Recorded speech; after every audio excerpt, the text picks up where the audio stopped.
সাতক্ষীরার শ্যামনগরে উপজেলা প্রশাসনের আয়োজনে উপজেলা পরিষদ মিলনায়তনে ১৪ ডিসেম্বর শহীদ বুদ্ধিজীবী দিবস উপলক্ষে উপজেলা নির্বাহী অফিসার মোসাম্মৎ রনি খাতুনের সভাপতিত্বে আলোচনা সভার আয়োজন করা হয়। উক্ত অনুষ্ঠানে বক্তারা বলেন, ১৪ ডিসেম্বর শহীদ বুদ্ধিজীবী দিবসটির সঠিক তথ্য ইতিহাস আমাদের আগামী প্রজন্মের কোমলমতি শিশুদের মাঝে তুলে ধরতে সবাইকে একযোগে কাজ করতে হবে।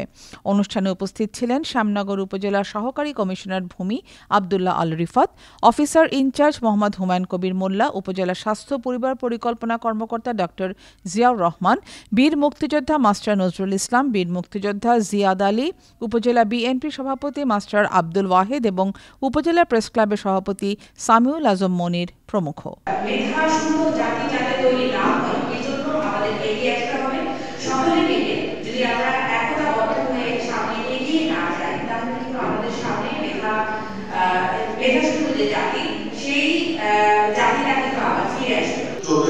আমাদের দেশে যে সকল সূর্য সন্তান যাদের মানসিক দক্ষতা, আমরা তো শারীরিক পরিশ্রম এবং মানসিক পরিশ্রম দুইটাই করি, যারা রূপরেখা ঠিক করে যে বাংলাদেশ কিভাবে এগিয়ে যাবে, কিভাবে এগিয়ে যেতে পারে।